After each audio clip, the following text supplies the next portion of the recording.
on, let's go, boy!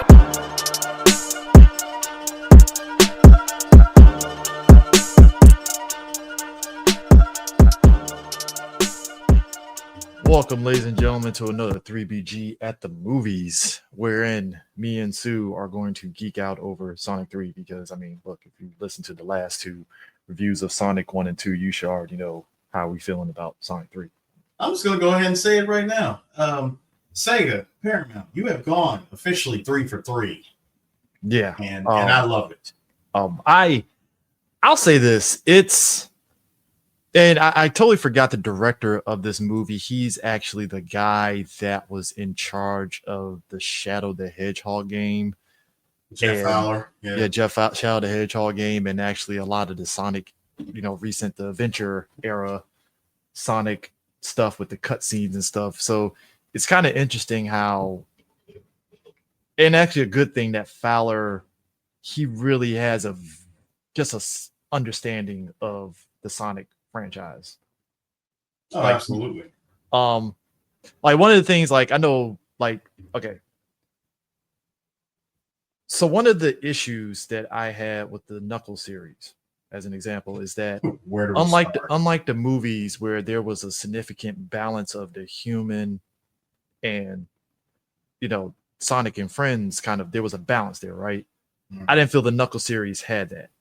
I get it because it's 6 episodes and it's CG enhanced and that's going to make it more expensive. But like, you could have had a balance, and that was what was missing. But with the movies, there's a balance to where it's like, all right, you got just enough humans to where they're not annoying, and then boom, you get back to Sonic and Friends stuff, and it's great.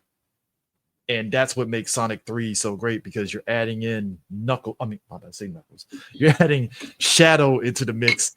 And they go all in on that fucking emo story from the fucking game. Well, no, the emo story was the Shadow the Hedgehog game. This, like, the plot of Sonic Adventure 2. Sonic Adventure 2, which is what this movie heavily borrows from. Minus the monster from Sonic Adventure 2. I mean, listen. I mean, it would be nice to make an excuse for it. Listen, there's no spoilers for this. For anyone who played the game, if you're expecting BioLizard to be in it, no, there's no BioLizard. It doesn't. I'll say this: it doesn't happen yet. Okay? I would have loved to see BioLizard, because trust me, like if they threw that in there, if they threw BioLizard in this movie, I'll be like, that makes sense. I'm saying it had like it won't like it did. It doesn't happen in this movie, and I'm gonna end it with a yet. And the only reason why I say yet is because, given the success of these 3 movies, and they just announced a Sonic 4. Yeah, given the success of these 3, of these movies, you have and you have what I would like to call a saga that's coming with these Sonic movies. I've already said it probably for the last, I want to say probably since Sonic 2, that Paramount is going to put out at least 6 of these movies. I mean, you have, if you really think about it, like they have so much shit that they could pull from in a way that's like, as much like, good example, like we said in Sonic 2 when we were talking about that film, like how much it definitely leans heavy on Sonic 2, Sonic 3, and Sonic 3 and Sonic and Knuckles, basically, right? But like, they could still pull from those games and certain plot points if they fucking wanted to, and keep that franchise going in a way that we're going to be like, all right, cool, like that's fine. I mean, and that's what I mean. You can have stories where you're pulling stuff from the games, you're pulling stuff from the comics, some Fast and Furious shit, just better. You're pulling stuff from multiple sources. I mean, dude, you still have Knuckles' floating island, that's yet to be explored. You still have, again, like stuff from the comics, stuff from the Saturday morning cartoons. Knuckles Chaotix. Knuckles Chaotix. And Sonic again, like other games that have yet to be explored. We still have Chaos in Sonic Adventure 1, which you conveniently skipped over with this movie. But again, that's the beauty of these movies, is that they leave it open to where if they want to bring those characters in, they can, because they're not beholden to like, all right, guys, we got to start off at Sonic 1, then we got to do Sonic 2, and then our next movie has to be like Sonic 3 and Knuckles, and then our next movie has to be Sonic. It's like, no. We'll picking and choosing. but they did it in such a great way that it's like, no, they left themselves tons of room to do things and make. And again, the Knuckle Show was an experiment. It wasn't the best, but I understand people that hate it. It's definitely understandable, but like they left themselves so much room. So like when you look at this movie with Sonic 3, I'm laughing that like all of our predictions came true, where I was like, if you don't have a gun in his hand, what are we doing here? And then the movie gives us him with a gun. I know you wanted that more than anything. You were like, look, as long as I don't care if it was a tease. It was like, all right, cool. No, got Chris, you. No, Chris, you said it yourself, man. Like, look, this movie's 2 hours. I better see Shadow with a blicky. That's all I need. Yeah, because even when you made the example of, even if it's just like, nah, I don't need it. It's like, all right, cool. That's all. But they gave us the twofer because it's in the trailer. He's on the bike and the gun, and it's like, all right, cool, 2 for 1. I laugh because he used the gun that came from gun. Yeah, so the general premise of Sonic 3 is, if you remember the last movie, the extra credit sequence after they defeated the Robotnik robot, it opened up the old lab that held Shadow and such, which is like, oh my god. And basically Shadow and Robotnik's grandfather, he was using Shadow for, what was it, chaos control? No, chaos energy is what he is chaos what energy described. I mean, Shadow is basically supposed to be he's called the ultimate life form, right? Yeah. And that's been, that was the whole gimmick of Gerald Robotnik. He was an experiment that he worked on for over 50 years. Yeah. And Gerald has a super duper weapon that he wants to activate using Shadow, and he needs some items, and that's where Team Sonic comes in to kind of prevent that. And shenanigans ahoy happens with Shadow versus Team Sonic. And got another Sonic adventure on our hands here, and holy crap, did we get a Sonic Adventure movie on our hands? I mean, there were so many references to past Sonic games. It was ridiculous. Even the music. Yeah, I was happy when they introduced the music. I was like, thank you. Like I didn't necessarily need an orchestral version of classic Sonic songs. The fact that you put in that song into the movie was dope. You waited for its moment. It shows up. You played the song. Thank you. That's this right here is when I'm talking about video game movies, is when you pay attention to the source material and you execute it perfectly. Yeah, I mean, I liked how they showed Shadow. Like, they showed his teleportation. They showed how stupid fucking ridiculous he is strength-wise, and just all that. It was just up there, up front. Straight up. They didn't like down it. They didn't like subdue it. It's like, no, he's broken as fuck. Yeah. I mean, he's basically Sonic on steroids. I mean, just the skating, I should say. I always say it's skating when he's running. It really does feel like skating. Yeah, because he's got jet shoes. Jet shoes and stuff, which I'm laughing because they really went all in on the jet shoes with him hovering with the shoes. Because they never really, in the games, it just feels like he just got rocket shoes, but it didn't feel like he could actually like fly with them shits on. Well, because in a way he doesn't have to, since he can teleport. Oh, I know that, but it was just a movie. I appreciated that they added that little nugget in of him, like, kind of creepily just hovering and stuff, dark red eyes and all that stuff. It's they nailed it perfectly. Honestly, yeah. The gang is back. We got Ben Schwartz is back as Sonic, Colleen as Miles, Idris as Knuckles, and then Keanu Reeves as Shadow, which is like perfect. It's like John Wick in Hedgehog form, basically. A lot more I would say a lot more chill. He's not avenging the death of a dog. Yeah, even though Shadow is on some John Wick energy, because if you think about it, Maria Robotnik was killed. The one human that he interacted with. He's avenging the death. He's avenging the death of a white girl. I wouldn't even say avenging. It's more so I'm taking my anger out on humanity because of this. You had me locked down for 50 years, and the last thing I remember was this. Oh, people gotta go.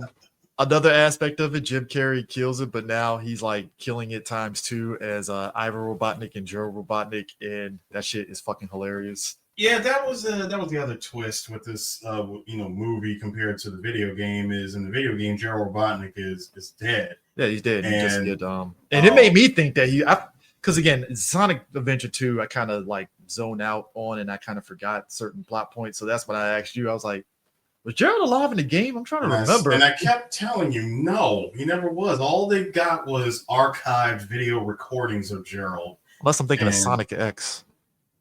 And with this movie, they have Jim Carrey playing both Robotnik and Gerald Robotnik. I said, okay, that was interesting. He actually gets to interact, with an actual relative of his. That's something that hasn't been done in the games before. Boomer Robotnik versus Gen X Robotnik, basically. That's really what it was.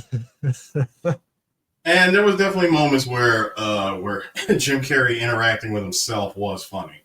Yeah, I'll give it that. I'm kind of laughing a little bit because when they announced like Kristen Ritter was going to be in it. I ain't gonna lie, I kind of bought into thinking that she was going to be Rogue the Bat and Rouge the Bat. Rouge the Bat, and I was like, yeah, that would have been nice, and then no Rouge the Bat, and I was like, oh. Cause I thought it was like going to be a surprise, like Rouge the Bat was going to be in the movie. No, in fact, that's what Kristen Ritter was going to be, and I was like, no. In fact, the director has already said, because people were asking, how come so and so from Sonic Adventure 2 is not in this movie, and he had to make it very clear. The reason why that certain characters have not shown up yet is because he didn't want to flood the movie with characters, characters from a game that this movie is basing itself on. Yeah, so, because if you think about it, imagine, if you will, that they decided to, let's say, future Sonic movie comes out, and they're going to base it around, I don't know, Sonic Heroes or something. You know how many characters you have to throw into multiple this one teams. Movie? That's Knuckles' team. The Chaotix team. You have Team Chaotix. I'm going to say you have Sonic, Knuckles, Tails, Shadow, Rouge, and the robot. And something, whatever, and then you have Amy E102. Yeah, Amy, Big the Cat, and I think the Bee. Yeah. Yeah, and then the Chaotix was the alligator. Alligator. It was Vector. It was Victor, SB, and what's his name? Oh God, why can't I remember? I was gonna say Bumblebee. One was the Chameleon. Yeah, Charmy. I think Charmy. Charmy was the other one. So that's 3 right there. And SBO the Chameleon, and Victor the Gator. And that doesn't even count in like Silver and all those. Well, that's if they go on to Sonic 6. You know it's gonna happen. That's the beauty of these movies. These, like I said, I think Fowler knows, like, you know what, I can pace myself and not feel like I have to. It's kind of the thing that I think me and you have talked about with some of these movies where they feel they have to do sequel bait setup. That was one of the reasons why I fucking hated that Knights of the Zodiac movie that came out recently, because I felt like you could have really just went all in on the Knights and stuff instead of sequel baiting. But like Fowler with the Sonic movies, he's pacing himself in a way that he could have easily in the first Sonic movie just threw in Tails if he fucking wanted to. Yeah, which is why we would have all been hyped, but we would have been like, Tails feels kind of like thrown into this movie. Which is why I said they're taking. Remember, I told you from Sonic 1 that they were taking their time with this. They're pacing this stuff out. I said it. Sonic 1 is the establishing movie. It's introducing Sonic and the world that he's in, and his, and of course the main antagonist being Robotnik, and that's where it's going to be. Tails, listen, if anything, Tails is going to show up at the end of the movie. You went to go see the movie before I did, and the first thing I got was a message from you saying, "Dude, how the hell did you know that?" Yeah, because the way it ended, the way that first movie ended, and we see Tails come into the world, and it's like, oh, you know what? I apologize, Mr. Fowler. You know what you're doing. I said that. I said that really. I said, dude, don't jump the gun. I'm telling you, they're going to be patient. I think it's because I wanted everything up front, kind of thing, and then I realized, you know what? I do not want everything up front. Don't do it. It's one of the reasons why. It's one of the reasons why I was surprised they put Supersonic in the second one. I was like, oh, Supersonic. Because it's based on because they based that one off of Sonic 2. Think about it. I would dare say that we now have a new contender of the perfect trilogy. Yeah, that is true. They definitely know what they're doing, and I mean, look, if you would have told me that you would have had me caring about James Marsden's Tom Wachowski's character, I'll been like, get the fuck out of here. But you care about him. You care about him and Maddie, Tika Sumpter. They're the most healthy married couple in a movie. I will easily. I will give them this. They did not overtake this movie, like past movies where there was so much human element in it. Where I'm like, guys, I gotta pad it. I was like, guys, I'm here for Sonic. Y'all are cool. I got no beef with you, but can I get less of you and more of the blue hedgehog, please? Oh no, hey, Lord, that's the thing. It's the gift of the curse. But like I said, I feel like, into Fowler's credit, as each movie's progressed, he finally figured out like the code on how to like balance both. Oh yeah, he care. Like, all right, cool. Gotcha. He's definitely evened it out. Where with this movie, it was just straight action from the jump. There was like, I would say there was no slow build up or anything. Like the movie starts off and it's just boom, action, go for the next 2 hours. Look, I got to the movie 15 minutes late, but I got to the perfect moment where I saw my moment and I was like, okay, all right, you guys really did not waste any fucking time here. You're like, all right, boom, we're getting it, and it does. And like I said, even with the moments that you get with Shadow and they do the backstory, they show it and stuff, it's like, all right, cool, got you. Now we understand his motivations and why he's doing what he's doing, and it makes perfect sense. Yeah. So I mean, look, look, you don't have to hear anything more from us. Go watch this movie. Go watch it. That's really all I have to say is go watch the movie. I'm saying that as a Sonic fan, and I'm saying it also as a movie fan. Like, you will enjoy the freaking off the wall crazy action that this movie gives you. If you had to wager a guess, the Sonic 2 Steelbook took a page from the Sonic 2 video game cover. What do you think the Sonic? What do you think the Sonic 3 one is going to look like? I already know what this one is. Sonic 3, like the Sonic 3 cover, if anything, is going to be a stylized cover of Sonic Adventure 2. You think so? Oh yeah, with both of them back to back. Yeah, it's gonna be the Sonic. It's gonna be the Sonic and Shadow like literally passing each other. If they don't do that, then that's a missed opportunity. At least for the Steelbook. The regular one is probably going to be the one from the poster of them. Yeah, the movie poster of them running, towards each other, making the number 3. Yeah, I mean it would, because like I said, I finally got the Steelbook of Sonic 2, and I was like, perfect, because that Sonic 2 Steelbook, when I saw the shit with the fucking Sonic 2 homage, I was like, that is great. I love it. Not only do I still have that original poster from '92, but having that like with the Steelbook, I'm like, again, you guys paid attention to your source material with love, and I love this. I mean, it's phenomenal. I love it. It's like, for all, Sonic gets such a bad rap for having terrible video games, but when it comes to the movies, he's killing it. I mean, look, man. 3 solid movies. I don't mean to glaze this, but no, I mean, I'm just giving you. I mean, you're glazing for good reasons. I'm glazing. No, but I mean, I'm just giving you the truth. It's like, you take a franchise like this and you put love, care, and effort into it 3 times. Yeah, but that's what I'm saying. It starts with. My head is off to Jeff Fowler for that. That's it. It starts with the director, and it's funny too, because something else I didn't know until watching this movie. This third one, you would think I would have picked up on the first 2, but this is like the first, like the Sonic franchise. This is pretty much his only directing credit. Like Sonic 1 was his directorial debut, and like I couldn't tell honestly, because like I said, maybe it is because he was already in the video game world with the Sonic Adventure games and Shadow the Hedgehog and stuff. So maybe that helped him just going straight into just directing this movie, and he already knew what he do. Maybe that's the experience is what kind of put him in that position to where he can just do these movies like it feels like it's just like a second nature to him to just do. Yeah, because it works. If you've already worked in that world before, you know the assignment. Yeah. And I think if it was any other director, I think you would have saw like the sort of growing pains of trying to adapt the video games and stuff. And it's like, if you really think about it, it's not hard. Yeah. And I think maybe because he does it so effortlessly, we're just like, man, how the fuck is he doing this shit so easy? Because it just feels like it comes so easy for him doing this, especially with the story. I think that's the other thing, because it's like, oh, okay, shit.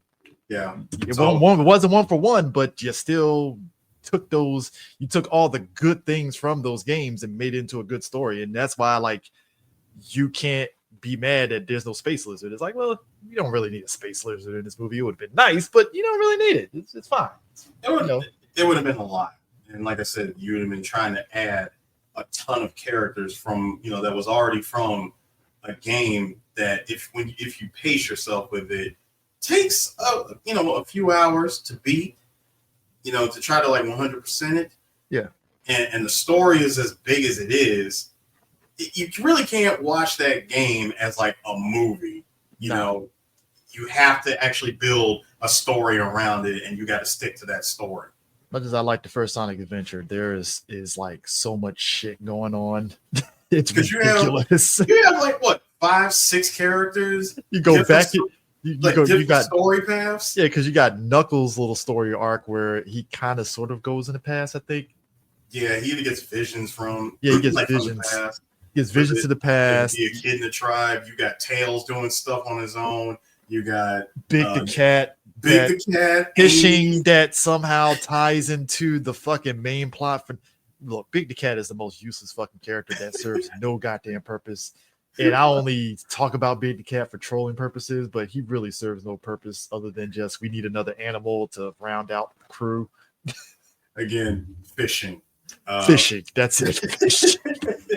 Big the Cat. E102. At least E102 has a fucking plot worth of damn. It's like, oh, he's self-aware and he doesn't want to be Robotnik's guy. All right, cool. Great. Yeah. Again, she loves Sonic. Cool, got you. It's all stories that branch. They all branch around each other. That's how Sonic Adventure 1 was. Which kind of makes, with chaos being at the center of it. Yeah, it's just an excuse to play through all 6 characters just to get the super duper ending with Supersonic stage, basically.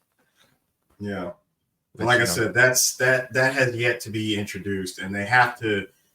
I think they're going to try. If they were to do it, they would have to come up with some kind of original story, because outside of the memorable stages of Sonic Adventure 1, story is kind of lacking. It's not as strong. I'll say that the story's not as strong as as its sequel.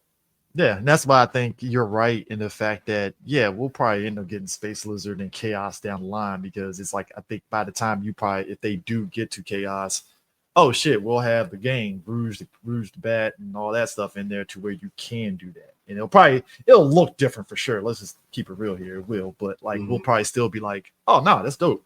Great. Cool. Yeah, I'm just waiting for it. Look, that steelbook cannot come quick enough. And this movie just came out. I'm already like, come on, steelbook. I need to know. Yeah, we're probably not gonna get that steelbook until probably next spring or something. Summer next year, probably. Yeah. Actually, it wouldn't surprise me. Comic-Con weekend, it drops that same weekend or some shit. Because got to promote Sonic 4, which just got announced. Which that tells you, again, you are Negrodamus. Paramount's just like, we got a franchise here. We got to keep this money going. And look, Sega, to their credit too, they're like, shit, this revitalized the franchise for us on the game side. We can keep going with the games, because just don't mess it up. That new Shadow Generations game is actually pretty fucking good. Yeah. Again, just don't mess it up, Sega. You got at least a decade of making up to do. I mean, look, you got 100+ episodes out of the Sonic Boom series. That says a lot of how much these movies have made a big impact on the Sonic franchise. Nobody liked those Sonic Boom games, but everybody loves the Sonic Boom cartoon. Yeah, that's because the show is self-aware and it makes fun of itself. Yeah, no, and I'm saying, but because apparently the first movie when it came out, it boosted the viewership of Sonic Boom. Cartoon, which I'm like, you know what? Look, we talk about the Turtles franchise, being revitalized for new generations and stuff. The fact that kids got a Sonic movie that's good. And don't forget, we got Sonic Prime on Netflix. Yeah, Sonic Prime. Like, kids are getting some good shit now compared to what we were getting. Yeah, back then we just had three Sonic AM, three traditional Sonic. No, I was gonna say 3 traditional animated shows: Adventures of Sonic the Hedgehog, Sonic Sat AM on ABC, and Sonic Underground. Yeah, and then 2000 Sonic X, which I would probably say is the better interpretation because it pulled a lot from the adventure games for sure. It did, and remember, it was also the first video game to have the longest running comic book series. Mm-hmm. So I mean, look, things are looking up for the Sonic franchise. I feel bad for you, Mufasa. Really feel. Hey, look. Sue saw Mufasa and said it wasn't that bad, so I was like, all right, but going up against Sonic there, buddy. Hey man, like. All I can say is bad timing on that one. It really was. And don't get it twisted. Like, we've seen movies come out and both movies end up having success and stuff because we always feared, oh man, one's going to cannibalize the other. But then you find out like the movie has legs because people are like, you know what? I'll watch this movie and then I'll watch the other movie too. So, hey, look, Mufasa might actually do pretty good business. It might. It might have the legs. It might have all that. But, it's Sonic and Lion King. It's Sonic might end up edging out. Just saying. I heard, I think it was projected Sonic is at least going to do 100 million opening weekend. Yeah, all the Sonic movies have done really well at the box office and stuff. I think it's because everybody's finally like understanding like, oh, these movies are going to be fucking like phenomenal. Yeah. So, but I'll end it with this: cinematography on point, music was really good. The VFX they've been getting better. I mean, look, dude, like the hair when you see Sonic in shadow is like perfect. Yep. Like I don't know how they're doing it. Maybe they hopefully the digital corridor they do kind of like a background on that, but like they really nail like the look of shadow and even like I think maybe because it's so seamless, like when you see the humans standing next to the animated characters, it just looks way more natural. Mm-hmm. And especially like some of the moments in the movies where Shadow is like basically this thing is a spoiler, but there's a point in the movie where Shadow goes very Jason. Yeah. I know what you're talking about. And it's perfect because it's like, of course Shadow would do some shit like that. Like, that makes sense. And it works in the way the lighting is for him when he's like in the dark and then he pops out in the light. It just works. Yep. So, hey, look, like I said, the music, cinematography, everything is just on point in this film. So, look, who knew that bullying a studio to change the character's look got us 3 fucking solid movies? Oh, because they needed to do it. I can't imagine the franchise even getting a second movie with that shitty ass fucking design. There are some people out there that really want, like, I guess, like a cut of the movie that used ugly Sonic in it. Out of here. I'm like, no. I'm with the meme. We would have got cracked out fucking tails. No, hell no. I'm not here for that. No. Sometimes bullying works. So yeah, you can have that. I'm laughing. All of us. I want no parts of it. All of us looked at that design and said unanimously, absolutely the fuck not.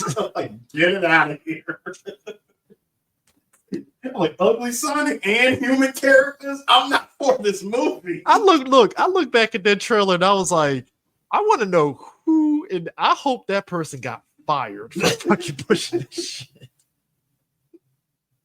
shit. or you got busted down to a position where you were barred from being on set. I'm just imagining that guy that defended that fucking design. It's like, yeah, y'all gonna fucking rue the day when you denied me my design. And I'm like, well, they're laughing to the bank, sir. So you lost that bet. You lost that bet, and hey, you thought you got a one up by putting him in Chip and Dale's Rescue Rangers movie. Well, hey, that's the second place. That's the second place, trophy. You're in Chip and Dale's Rescue Ranger, and it's not even like Bro, it's literally making fun of yourself. Sir, that was not a second place trophy. That was a consolation prize. Yeah, it really was. You got tossed into a Disney project. Got put in a Disney project that was actually decent, and it was basically cracking at how fucking shitty your design was. So it's like you were a joke when we saw the trailer, and you were still a joke when this movie came out. So no, we're good. We're good. Hey, look, somewhere on Earth 3, that version of Sonic has like a 3-movie deal. So I do not want to visit that Earth. I don't. I am good. I am good, sir. I am quite good. Look, I'm just pointing out that was a thing. That's all I'm saying. I know. All in all, people, please go see this movie. No hesitation needed. IMAX, at the very least, and yeah, that's all I got. Yeah, that's all I got. So go see it, folks. And I got 2 more movies that movie reviews I'm going to be dropping because Crits the holiday week has begat some shit coming out and stuff that we thankfully got digital screeners because I was not going into movies to see it. So yeah, be on the lookout for that. And go see Sonic 3. So with that in mind, we will catch you guys later. Peace.